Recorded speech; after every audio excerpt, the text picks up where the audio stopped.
Good evening. You are tuning to AWANI Tonight with me, Cynthia Ng. Datuk Sri Najib has apologised to the Malaysian people over the 1MDB financial scandal.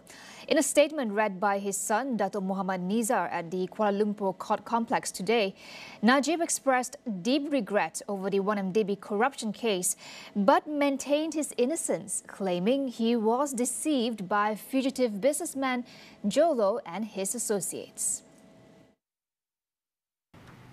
Saya masih lagi terkejut dengan mendalam apabila mengetahui kini kepincangan, perbuatan tidak bermoral dan pelanggaran undang-undang yang berlaku di 1MDB. Najib added that he has already been punished over the affair and should not be victimized legally too. Saya amat kesal dengan apa yang telah berlaku di SRC dan juga di 1MDB. Namun dipertanggungjawabkan secara undang-undang untuk perkara yang saya tidak mulakan atau mengetahui secara sedar adalah tidak adil kepada saya. Najib's apology comes just 6 days before the High Court decides whether he must enter his defence in the case involving 25 charges over 2.27 billion ringgit in stolen funds.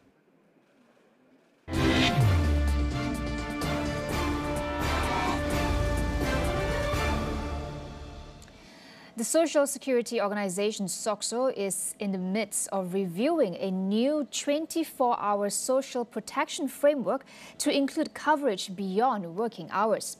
Deputy Human Resources Minister Datuk Sri Abdul Rahman Muhammad says the new framework is expected to benefit 7.6 million workers nationwide.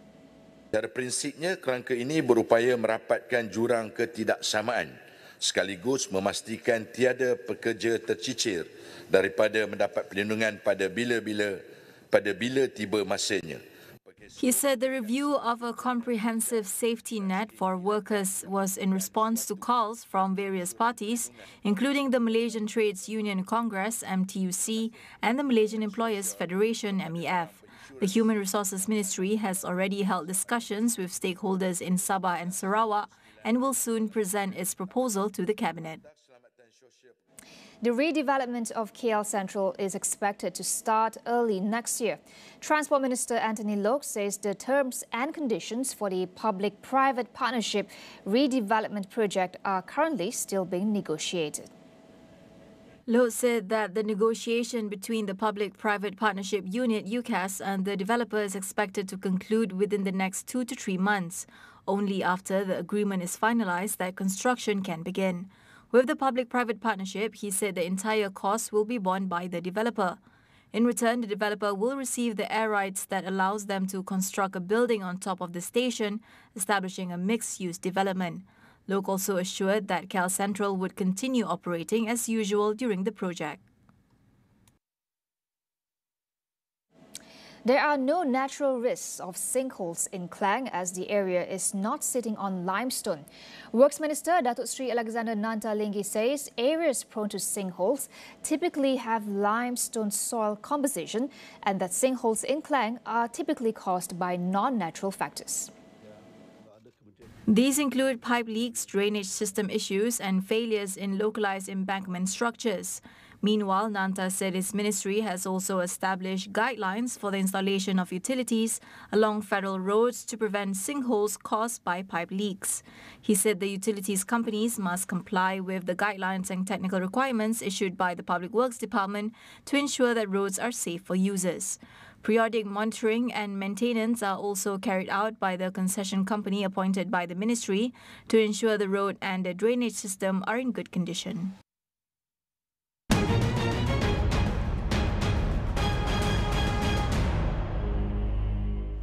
The government has announced plans to consolidate entities and statutory bodies with similar roles to eliminate overlapping functions and improve organizational management. What factors must be considered to ensure the success of this consolidation, leading to improved efficiency and governance? Alisa Rode from Ideas shares her insights. Streamlining operations, like any consolidation exercise, there would need to be a look into how these institutions merged. For example, for CAAM, the Aviation Authority, and MAVCOM. MAVCOM is already a statutory body on its own, and CAAM is currently under the government, and there's a plan to move it out to merge with MAVCOM. So institutionally, there would need to be some changes to the laws, and then there would need to be looking into who stays and who goes, and there would usually be a lot of institutional resistance. So having a coordinating entity, either the Secretariat or the Implementation and Coordination Unit, that has a mandate to oversee this consolidation exercise, that's going to be important to have the political will to drive it. Besides centralizing these agencies, Alyssa also called on the government to review laws and implement oversight mechanism to ensure good governance. The government needs to play a role as an active owner, resetting the mandates of legacy agencies and ensuring they do not enter into business activity that is unwarranted. So the government has announced the intention to introduce a new governance law next year. And that will also govern the area of loans, investments, and establishment of new subsidiaries, which are all sources of significant fiscal risk to the government. So ensuring that this law is introduced and institutionalizes governance and oversight, that's important. Number two, ensuring annual reports are made publicly available with a minimum standard of reporting on performance. That enables, further scrutiny, not just by Parliament, but by the public.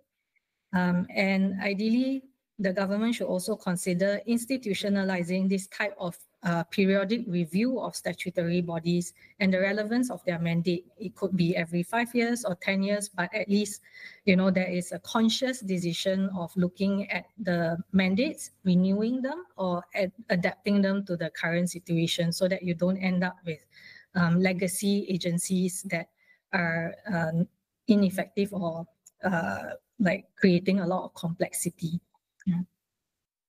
AWANI International is your gateway to global news, insights and stories that matter. From breaking headlines to in-depth analysis, stay connected with the world right here where you won't miss a beat.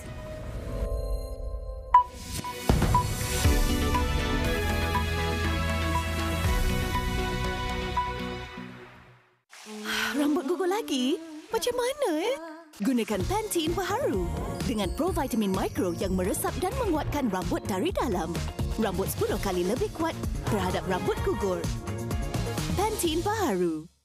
AWANI International is your gateway to global news, insights and stories that matter. From breaking headlines to in-depth analysis, stay connected with the world right here where you won't miss a beat.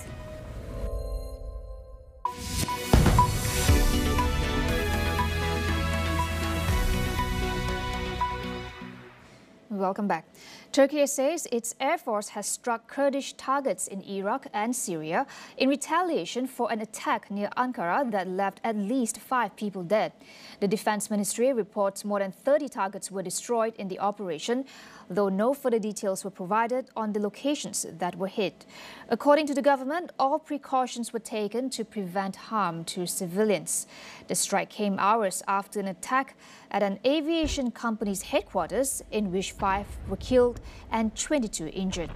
Turkey said it has neutralized the 2 attackers, a man and a woman, adding that they were likely linked to Kurdish rebel group the PKK. No one has claimed responsibility for the attack so far. The incident took place a day after the leader of Turkey's far-right Nationalist Party raised the possibility that the PKK's imprisoned leader could be granted parole if he renounces violence and disbands the group.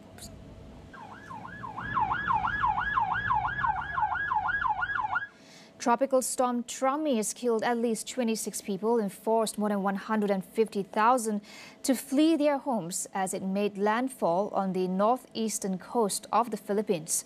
Locally known as severe tropical storm Christine, Trami unleashed heavy to torrential rain on the main island of Luzon, triggering widespread flooding and landslides. Officials said most of the deaths were due to drowning and landslides in the central Bicol region, including Naga City, where 14 were reported dead on Thursday. With maximum sustained winds of 95 km per hour, the storm was moving westward across the mountainous northern region of Cordillera towards the South China Sea. The State Weather Agency warned of heavy to intense rainfall, flooding, landslides and storm surges for some northern provinces. The government ordered businesses and schools in the path of the storm to close in anticipation of heavy rain and floods. Over 163,000 people were sheltering in evacuation centers. The civil aviation regulator said on Thursday at least a dozen flights across the country had been cancelled due to the storm. The Philippines typically records an average of 20 tropical storms annually, often resulting in heavy rains, strong winds and deadly landslides. Rubbish from a North Korean balloon has landed on South Korea's presidential compound, marking the second incident in recent months. Local media reports say the balloon carried propaganda leaflets mocking President Yoon Suk-yeol and his wife. The Presidential Security Service confirmed that safety inspections found no dangerous materials in the balloons. Yoon's office in downtown Seoul, protected by soldiers and a no-fly zone, was previously targeted by similar balloons in July. Since May, Pyongyang has been sending trash-filled balloons as retaliation for anti-North propaganda launched by South Korean activists. Earlier this week, Kim Yo-jung, the influential sister of North Korean leader Kim Jong-un, warned of consequences for the South's actions. Boeing workers have rejected a new offer from the company, opting to extend their 5-week strike. Nearly two-thirds of the workers voted against the deal, which included a 35% pay rise over 4 years.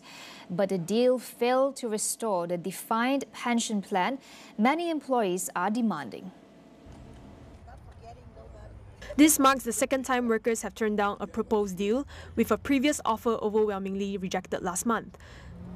Since mid-September, over 30,000 Boeing employees have joined the strike, demanding a 40% pay rise and the return of the defined benefit pension.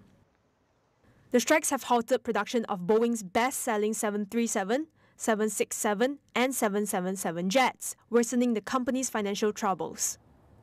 Ahead of the vote, Boeing reported $6 billion quarterly loss and announced plans to cut 17,000 jobs as part of a $35 billion financial strategy to preserve its investment-grade rating. The strikes have also affected the travel industry, with some airlines trimming their flight schedules due to delays in aircraft deliveries. That wraps up this edition of AWANI Tonight. AWANI International is now live on Astro AWANI's web portal. Astro AWANI's revamped English platform delivers in-depth global news and expert analysis to keep you informed on the critical events shaping our world. All in one place at international.astroawani.com. That's all for now. Thanks for watching. I'm Cynthia Ng. Good night.